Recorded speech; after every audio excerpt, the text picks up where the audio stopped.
रंगभूमीवर निर्मिती सावंत यांना पाहणं म्हणजे एक ट्रीट असते आणि खूप दिवसांनी निर्मितीताईंना मी रंगभूमीवर गाठलेलं आहे नव्या नाटकासह. निर्मितीताई, हे नाटक निवडलं, थोडा वेळ लावलात, खूप बिझी होतात का?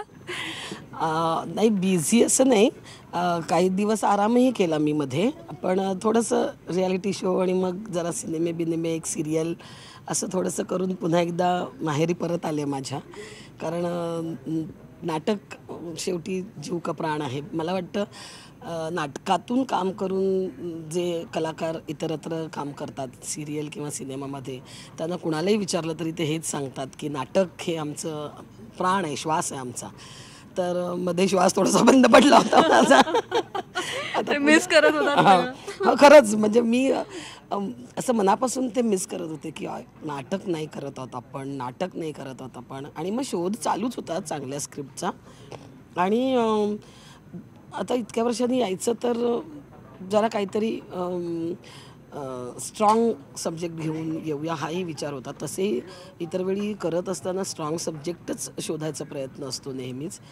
पण हा जरा अगदीच गृहिणींना भिडणारा विषय आहे. गृहिणी म्हणजे हाऊसवाईफ, त्यांना खूप म्हणजे गृहीत धरलं जातं. मला वाटतं तो गृहिणीमधला आणि गृहीतमधला गृह एकत्र येत असावा तो. आणि मग काय तुझं काय घरात काय काम करत असतेस, नाहीतरी काय असतं तुला वगैरे, अशा पद्धतीचं आपण ऐकतो. आणि घराघरात एक तरी बाई, म्हणजे नॉट नेसेसरी की ती नवरा बायकोमधली बायकोच असेल असं नाही, कदाचित नवरा बायको दोघेही कामं करत असतील, पण मग आई असेल, त्यांची सासू असेल, एक तरी गृहिणी अशी असते घरात जी त्या घरासाठी तिने स्वतःला वाहून घेतलेलं असतं. आणि मग त्यामुळे ते घर उभं असतं. घर चार भिंतींचं घराला घर पण मिळालं. करेक्ट. ब्लॉक किंवा फ्लॅट नाही म्हणत मी घर म्हणते. तर ते त्या गृहिणीमुळे असतं. आणि तिला असं दुय्यम लेखणं चुकीचं आहे, हे या नाटकातून मांडण्यात आलेलं आहे. मला वाटतं जे काही पुरुष आपल्याकडे, काही पुरुष म्हणजे बरेचसे स्त्रीवादी पण आहेत, म्हणजे त्यांनाही ह्या सगळ्या गोष्टी कळत असतात. बऱ्याचदा असं असतं की कळत असतात पण त्या वळत नसतात. इगो आड येतो कधी संस्कार, लहानपणापासून आपली भारतीय पुरुष प्रधान संस्कृती आहे, ते आड येत असतात. त्यामुळे किती नाही म्हटलं तरी काम करून आलं, आता आम्हाला थोडासा आराम नको करायला काय पण ते विचार तुम्ही घरच्या गृहिणीसाठी कधी विचारात घेतलेत का वगैरे, असं थोडंसं आहे. पण हे सगळं खूप हसत खेळत, खूप मजा करत केलेलं आहे. कारण माझं आणि माझ्या लेखकाचं एक मत मात्र अगदी ठाम आहे की लोकांना हसवत जो विषय समजावून सांगतो आपण, तो जास्ती लवकर पटतो. खरंच खूप छान वाक्य लिहिलेली आहे त्याच्यात राजेशनी, की प्रत्येक गृहिणीच्या मनात ते अगदी हो हे असंच असतं. म्हणजे आता 4 प्रयोग झाले आहेत त्या नाटकाचे, तर मला खूप छान रिस्पॉन्स आहे. म्हणजे या नाटकामध्ये असं त्याची एक बांधणी अशी आहे की आम्ही प्रेक्षकांशी संवाद साधतो. तर त्या संवादामध्ये पण गृहिणी जेव्हा रिॲक्ट होतात ना, ते खूप छान वाटतं मला. म्हणजे यात संवाद हा फक्त रंगमंचावर नाही, तर तुम्ही थेट प्रेक्षकांशी संवाद सुद्धा साधणार आहात. ही एक इंटरेस्टिंग गोष्ट आहे या निमित्ताने समोर जरा आली. वेगळी गोष्ट आहे. आणि खूप मला आनंद होतोय की जनरली आपला मराठी ऑडियन्स आहे हा असा रिॲक्ट होत नाही, पण या 4 प्रयोगात मी बघितलं की तो छान पद्धतीने रिॲक्ट होते. त्यामुळे मी खूप खुश.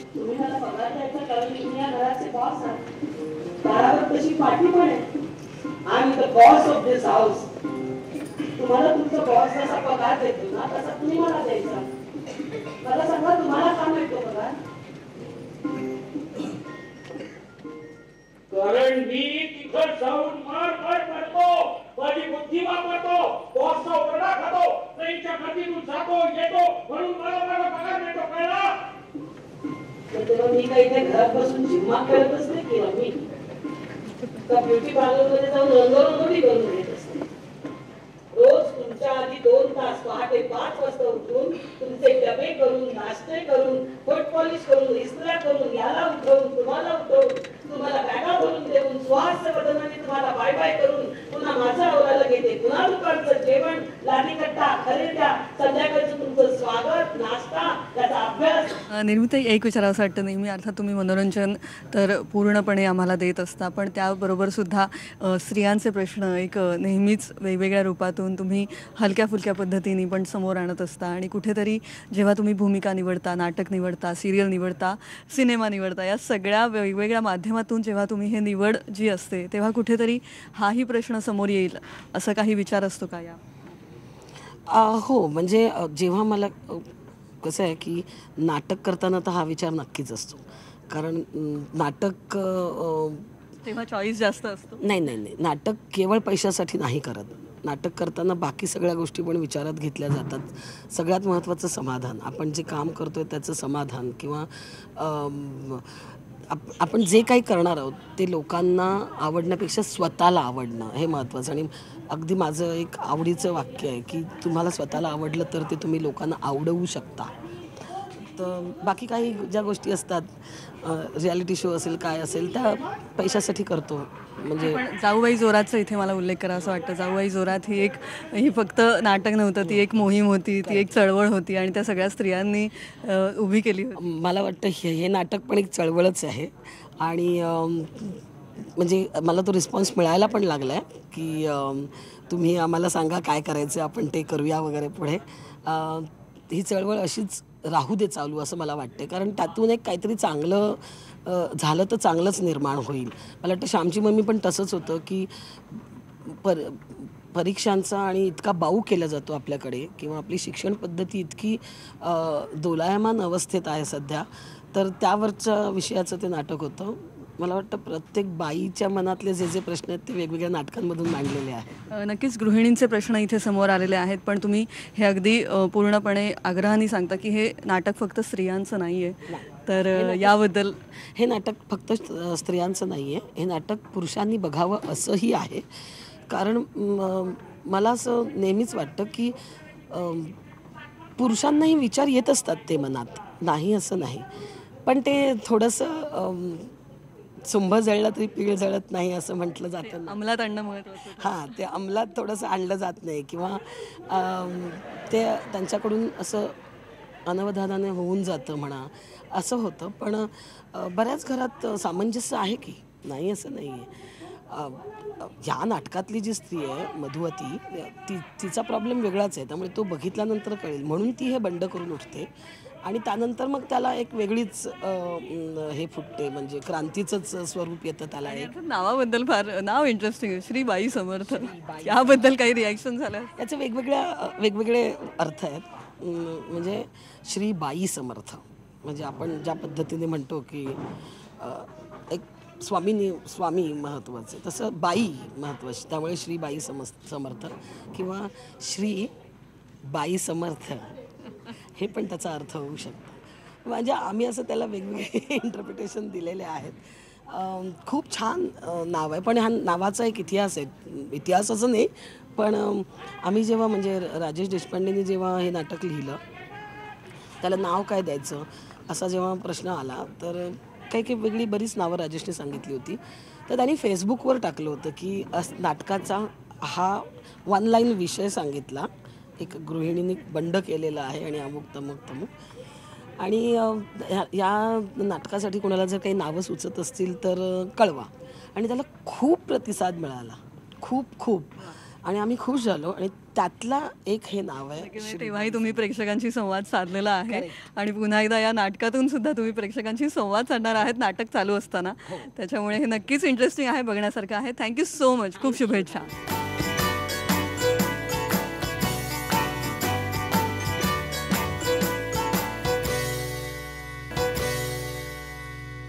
श्री बाई समर्थ या नाटकाच्या सेटवर आत्ता मी गाठलेलं आहे अरुण नलावडे यांना. अरुण दादा, खूप दिवसांनी स्टेजवर असं तुम्ही पाहायला मिळत आहे, त्यामुळे एक वेगळा आनंद आहे.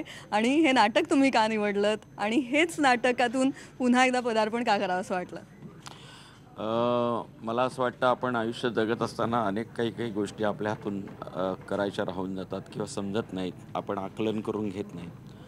आणि अशी एक अत्यंत महत्त्वाची गोष्ट आपल्या आयुष्यात करायची राहून गेली. हे नाटक वाचल्यानंतर मला असं कळलं की हे आपल्यातून मिस होतं आहे. माझ्याच हातून नाही, अनेक नवऱ्यांच्या हातून ते मिस होत असणार.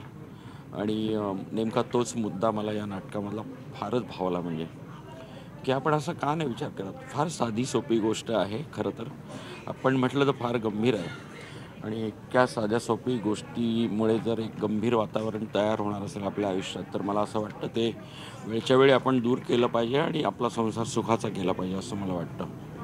म्हणजे त्यामुळे काय फार मोठ्या कॉम्प्लिकेशन्स होत आहेत माणसांच्या आयुष्यात, संसारात, असं नाही. पण या कुठेतरी अशा ऋतून बसलेल्या गोष्टी असतात स्त्रियांच्या मनात, फार त्या बोलून दाखवत नाहीत. पण मला असं वाटतं ती बोलायची संधी पण आपण त्यांना दिली नाही पाहिजे आणि त्यांचा योग्य सन्मान राखला गेला पाहिजे. अशी एक गोष्ट या नाटकात खरं तर मांडलेली आहे की बाई सर्वार्थानं समर्थ आहे आणि जर ती असेल तर आपण ती असमर्थ आहे असा नारा का देत असतो. तर वास्तविक आपण असमर्थ आहोत असं म्हटलं पाहिजे पुरुष. आणि त्यामुळे मला हे नाटक भावलं आणि करावंसं वाटलं. आणि करत असतानाच असं वाटायला लागलं की नाही, आपण आता स्वतःला सुधारलं पाहिजे. आपण आपल्या पत्नीकडे बघण्याचा आपला दृष्टिकोन बदलला पाहिजे आणि प्रत्येक नवऱ्यानं तो बदलला पाहिजे असं मला वाटतं. हे नाटक ते शिकवतं. अरुण दादा, मध्यंतरी काही काळ तुम्ही गंभीर भूमिकांमध्ये रमत होतात आणि अर्थात त्या ताकदीच्या वेगळ्या भूमिका होत्या. पण त्यानंतर आम्हाला कुठेतरी जुने अरुण दादा जे हलकी फुलकी कॉमेडी करायचे तेही कुठेतरी आठवत होते. आणि हेही थोडंसं हलक्या फुलक्या विनोदाने जाणारं नाटक आहे असं समजलं आहे. तर हा चेंज तुम्हाला दिला होतात का याबद्दल काहीतरी सांगाल का? हो, मला वाटतं नटांनी वर्सटाईल असलं पाहिजे. मुळात माझा बेस तोच आहे की मी खूप विनोदी भूमिका करायचो, पण अगदी तरुण असताना आणि फार पूर्वी स्पर्धेच्या काळात वगैरे. पण ते कुणी नंतर पाहिलेलं नाही आहे फारसं. त्यामुळे एक सिनेमा माझा श्वास झाल्यानंतर माझ्याकडे गंभीर भूमिकांचा ओघ सुरू झाला आणि मी त्याच्यात फारच अडकत गेलो. मला असं वाटायचं की नाही, असं कोणीतरी यावं आणि ही मंडळी नेमकं हे नाटक घेऊन आले. आणि मला एखाद्या नाटकाची वाट पाहत होतात का? हो, नक्कीच. अशा एका रोलची वाट बघत होतो. नाटक तर चांगलं मिळालंच, पण त्याच्याबरोबर रोलही चांगला मिळाला. त्यामुळे जे मला करायला हवं तर ते सगळं या नाटकात आहे आणि मी अक्षरशः सुटून काम करतो याच्यामध्ये. नक्कीच एक वेगळा समाधान आणि आनंद तुमच्या चेहऱ्यावर दिसतोय या निमित्ताने. आणि अर्थात विषयाकडे वळूया. विषय फार इंटरेस्टिंग आहे. गृहिणींचे प्रश्न समोर आहेत, पण फक्त स्त्रियांनी पाहावं असं नाही आहे, तर संपूर्ण कुटुंबियांनी पाहावं, संपूर्ण कुटुंबानं पाहावं असं हे नाटक आहे असं निर्मितीताई अगदी आग्रहाने सांगतात. तर याबद्दल तुम्ही काय सांगा? नाही, मला तर असं वाटतं की नवदंपत्यांनी तर पाहावंच. ज्यांचा संसार 25 वर्षात झाला आहे त्यांनी पण पाहावं. पण मला असं वाटतं जी नवीन पिढी आता पुढे जाऊन विवाह बंधनात अडकणार आहे त्यांनी ते आत्ता पाहावं. लहान 180 सेंटीमीटर ते जागे लागतात त्याला.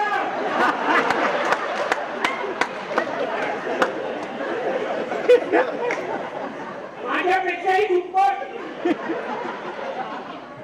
या वयात इतका खर्च पुढे जाऊन काय होणार आहे? आला तुला खर्चावर तेरे तू जागे काढून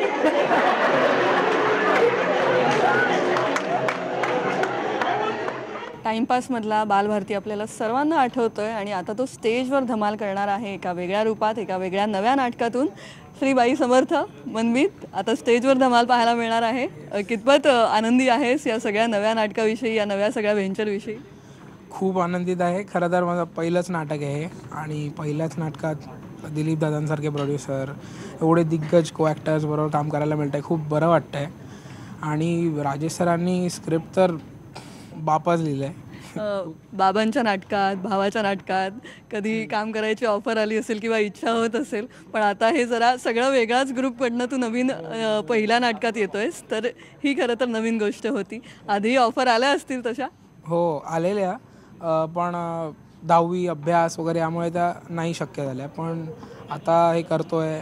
स्क्रिप्ट तर सॉलिडच आहे, पण आम्ही आता जे काही तालीम करत होतो महिनाभर, त्यामुळे आमच्यात एक वेगळं बॉन्डिंग झालं आहे ना, त्यामुळे ते अजून असे घरातच असल्यासारखं वाटतं. खूप खूप मजा येते.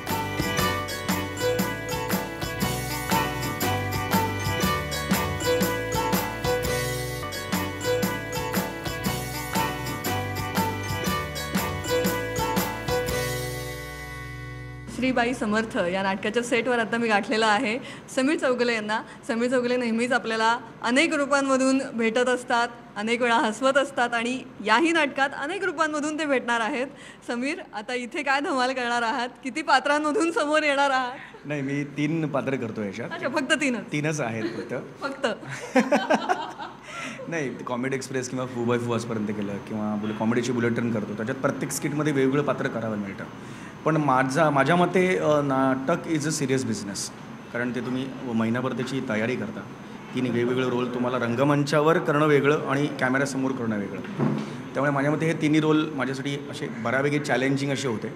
आणि हे मुळात असं आउट अँड आउट मॅड नाटक नाही आहे. या विनोदालासुद्धा एक वेगळा प्रकार आहे, त्या विनोदाचा वेगळा प्रकार आहे. त्यामुळे माझ्या मते कुठेतरी तो प्रकार सांभाळत आणि या नाटकाचा जो पूर्ण डोलारा आहे आणि त्या नाटकाचा जो सिरियसनेस आहे, अत्यंत सिरियस आणि महत्त्वाचा थॉट या नाटकातर्फे राजेश देशपांडे यांनी मांडलेला आहे. तो लोकांसमोर आम्ही घेऊन आलेलो आहोत. आणि कुठल्या 3 भूमिका आहेत त्याही बद्दल? एक पत्रकार आहे जे निर्मितीताई बंड करतं की बायकांना पगार मिळाला पाहिजे, या बंडाला सतत तो सपोर्ट करणारा असा एक पत्रकार आहे. फक्त त्याचा थोडासा असा प्रॉब्लेम आहे की तो खायला प्यायला सगळं निर्मितीताईंकडेच असतो. तो स्वतःचा सपोर्ट करतो आणि अगदी कालच्या रात्रीचं काही उरलेलं असेल तर नाश्ता म्हणून आणा, अशी त्याची वाक्य आहे.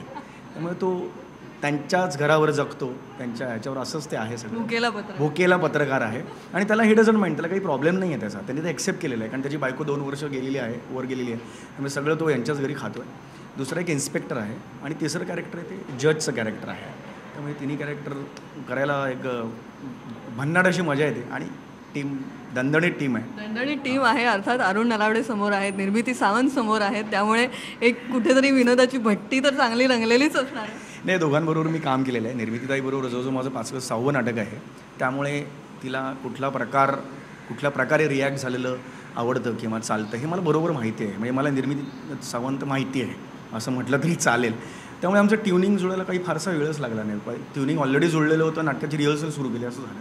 आणि आता दिग्दर्शक आहेत राजेश देशपांडे. त्यामुळे माझ्या मते कुठेतरी एकाच शाळेतले विद्यार्थी एकत्र आलेले आहेत.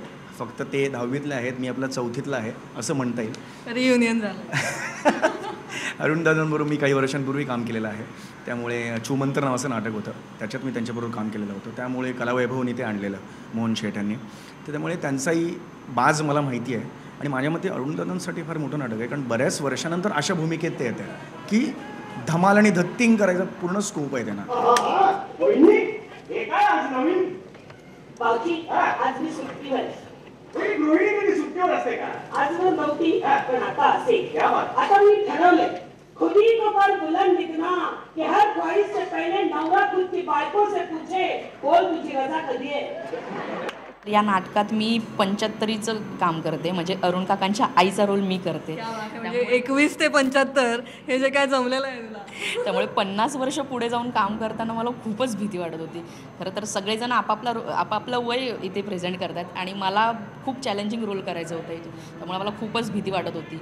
पण राजेश सरांनी इतकं सुंदर लिहिलं आहे ते आणि इतकं सुंदर डिरेक्ट केलं आहे आणि त्याने मला इतकं सांभाळून घेतलं की मला ते सहज सोप्यारित्या जमलं. म्हणजे आता जमते, म्हणजे ते प्रेक्षक सांगतील मला जमते की नाही, पण मी खूप छानरित्या ते करते. मला खूप आवडते तो रोल करताना. आणि अर्थात मेकअप विषयी आम्हाला सांगा. मेकअपही अत्यंत उत्तम जमलेला आहे आणि अर्थात पुढे तुझ्या अभिनयाची सर आहे, पण या मेकअप आणि हे सगळं कॅरी करत तो रोल करणं हे कितपत इंटरेस्टिंग आहे. वीक कॅरी करताना खूपच मेहनत करावी लागते. म्हणजे मला आता असं सरळ बघता येत नाही, मला तो असंच बघावं लागतं कारण इथे एवढा मोठा वीक आला आणि मेकअप खूपच छान वाटते. म्हणजे हे सगळं कॅरी करताना मला, आणि हे सगळं कॅरी करताना मला तो रोल करताना अजून मजा येते.